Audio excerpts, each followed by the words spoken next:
قرآن کے اندر ایسے ایسے شفا کے نسخے رکھے گئے ہیں کہ ہماری زندگی کے روز مرہ مسائل کا حل ہے۔ مثال کے طور پہ آج کل ہر بندہ معاشی طور پہ پریشان ہے، تو سورہ واقعہ صرف 3 رکوعوں پر مشتمل ہے۔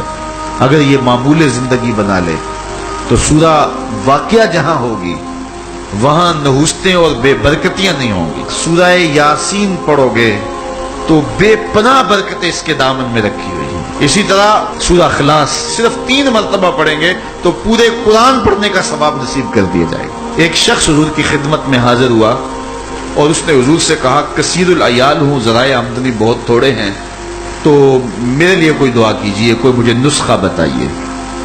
تو آقا کریم نے اس کو جو نسخہ بتایا سنو۔ فرمایا جب گھر جائے تو گھر والوں کو السلام علیکم کہہ دیا کرو۔ یہ کتنا سوکھا نسخہ ہے اور کتنا اچھا وظیفہ ہے، گھر والے بھی خوش، اللہ رسول بھی خوش۔ اس کے بعد 1 مرتبہ سورہ اخلاص پڑھ لیا کرو۔ غربت توڑ نسخہ، جب بھی گھر جاؤ السلام علیکم، اس کے بعد 1 مرتبہ سورہ اخلاص۔ اور میرے حضور نے فرمایا کبھی ایسا ہو کہ تو گھر جائے، گھر میں کوئی بھی موجود نہ ہو، تو فرمایا عمل چھوڑنا نہیں، فسلم علیہ، پھر مجھے سلام کہہ دینا۔ وہ اپنے نام لیواؤں کو تنہا چھوڑتے کب ہیں، جہاں ہم دم نہ ہو کوئی وہاں سرکار ہوتے۔ وہ کہتے ہیں میں عمل شروع کر دیا، گھر جاتا السلام علیکم، اس کے بعد السلام علیکم کے بعد میں سورہ اخلاص 1 بار پڑھ دیتا۔ اس عمل کی برکت سے میں نے تو امیر ہونا ہی ہونا تھا، میرے ہمسائے بھی امیر ہو گئے، میرے ہمسائے بھی امیر ہو گئے۔ تو قرآن کو اپنی زندگی میں بسا لو، قرآن کو شامل کر لو، دنیا بھی سنورے گی، قبر بھی سنورے گی، نزا کا عالم بھی سنورے گا، حشر میں بھی اجالے ہوں کہ جنت کی بہاریں بھی نصیب ہوں اور رسول اللہ کا ساتھ نصیب ہوگا۔ تو اس کتاب سے جڑو، اس کو ورق ورق پڑھو، اس کو حرف حرف پڑھو، اس کو رکوع رکوع پڑھو، اس کا ایک ایک آیت ممکن ہو تو ایک ایک آیت روز پڑھ لو، اور اس کو ترجمے اور تفسیر کے ساتھ، توضیح کے ساتھ، شان نزول کے ساتھ اس کتاب اللہ کی تلاوت کا معمول بناؤ۔ میرے حضور نے یہاں تک فرمایا کہ جو شخص قرآن پڑھتا ہے اس کے لہجے میں لکنت کی وجہ سے یا عجمی ہونے کی وجہ سے وہ اٹکتا ہے اور اس کا لہجہ ٹوٹتا ہے، تو میرے حضور نے فرمایا اللہ اس کو 2 ثواب عطا کرتا ہے، ایک قرآن پڑھنے کا ثواب اور ایک اس کو اٹکنے سے جو تکلیف ہوتی ہے، تو فرمایا اللہ اس کا بھی اس کو ثواب عطا کرتا ہے۔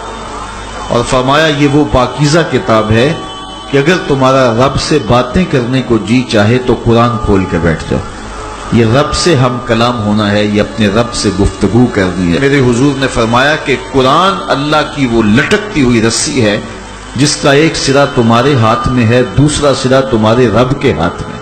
تو خوش نصیب ہیں وہ لوگ جو اس کتاب کے ساتھ جڑ جاتے ہیں، اور وہ دھرتی، وہ مقام، وہ جگہیں فیروز بخت ہیں کہ جہاں قرآن مجید کی تلاوت ہوتی ہے۔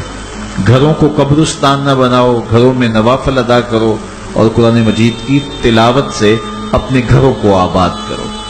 اگر گھر میں روزانہ کی بنیاد پہ قرآن مجید کی تلاوت کا معمول بن جائے تو پھر کوئی جن، کوئی بھوت، کوئی آسیب اور کوئی بدروح آپ کو تنگ نہیں کر سکتی۔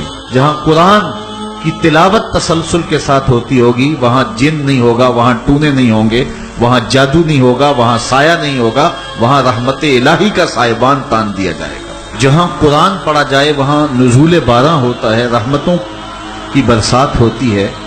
اور پھر اگر یہ جگہ اللہ کا گھر ہو، مسجد ہو، تو پھر تو دوہری برکت ہو جائے گی نا۔